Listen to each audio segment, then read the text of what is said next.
Hello, lovely learneds. Welcome back to A Life Learned and to another very exhausted version of myself. Another Fibro-Journal to share with you guys. My pain has been getting way worse recently. 2025 has sucked for a lot of people for a lot of reasons. um, what do you mean the year isn't over? It feels like it's been a whole year. It's only been a few weeks. Uh, yeah, I don't know. I don't know what's happened. I don't know what's changed. Oh, now I got goops in my eyes. But I want to say it started actually a bit pre the new year, but like sometime in December, maybe November. I don't know exactly when, because the memory tends to push my actual experience of pain out. So like I'll be talking to the doctor about it and I will actively forget about things, and then I'll be thinking about it. I'll be like, why didn't you mention that? Or how did you completely forget that your hands go numb all the time? But it's just like one of the ways that the human brain, the human psyche copes with being in chronic pain all the time is we like very intentionally just push it out of our head and forget. So that being said, don't know exactly when it started, somewhat recently, but like for those who know fibro, you know that it's pressure that tends to be a really significant trigger for everyone across the board, no matter how different their other symptoms are. So it's like touch, like just like that hurts. Um, it past years, like I actually used to like rubs in certain areas that I had pain, it would help. But now, if you touch me like in certain spots, like especially in my forearms, or rather triceps and forearm area, um, like even just a simple touch like this, or like that's excruciating. Don't do that. Don't touch me. And so, what this means, excuse me, is laying down has become 10 times harder. It was always very, very difficult to sleep with my fibro because pressure makes pain worse no matter what. And that's always been the case, but it's just gotten a lot worse, like a lot worse. Um, and it's specifically with my arms, sometimes my legs and back as well, but it's always very specifically with my arms. And it's been my forearms recently in particular. And yeah, it's just like there's no way I can lay that they don't hurt.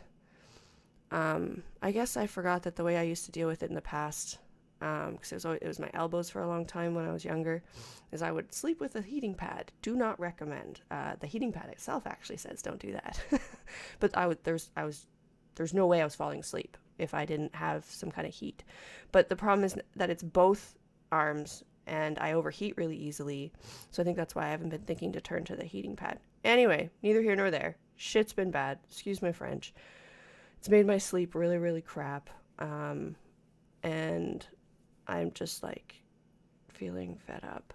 So, that being said, even with my pharmacophobia, I've gotten pushed far enough that I've asked my doctor to explore new medications for my pain. Um, what they've pushed on me before is things like Cymbalta, so antidepressants or anti-anxieties.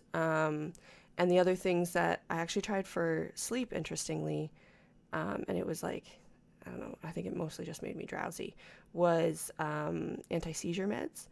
And so when I was like, sorry, cat's going off.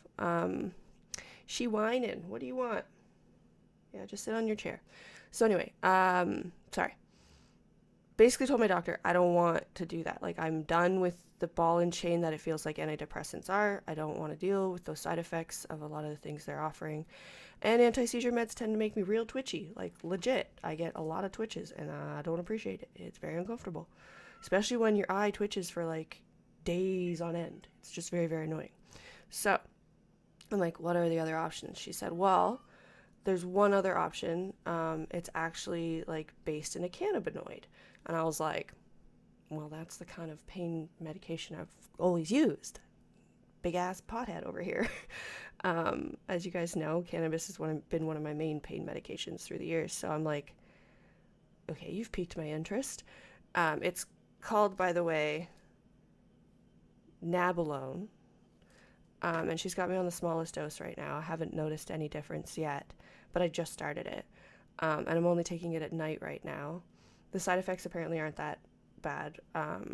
Biggest side effect is like drowsiness, which everybody experiences when they smoke pot. So, yeah, can't say whether it's working or not. I will happily offer an update in like 6 weeks or a couple months to let people know how it goes. But, yeah, all in all, the fibro has gotten worse and it continues to get worse. And like that really scares me because I'm like, where's it going to go? Like, is it going to get so bad that I end up wanting to apply to the MAID program, medical assisted death? I don't know. And I don't mean to be like flippant. I'm serious. Like, I'm in a lot of pain.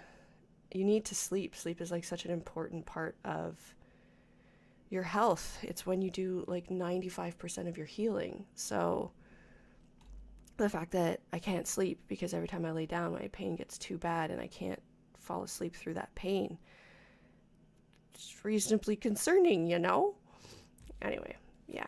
So this is the fibro update. Things have gotten worse. Now I'm trying new meds. We'll see how it goes.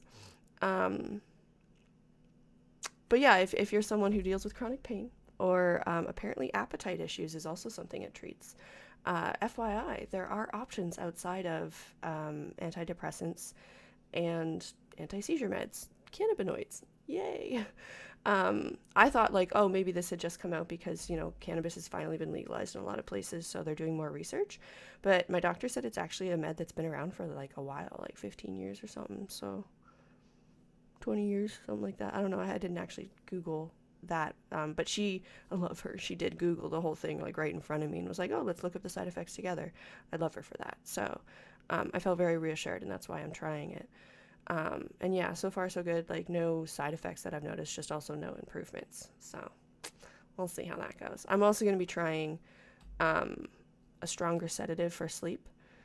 So we'll see if it can like do strong enough to actually help me sleep through the pain and not have me waking up feeling even worse because I slept through the pain. What a fun thing it is to battle all the symptoms of fibromyalgia and PTSD. Well, CPTSD, but anyways, yes.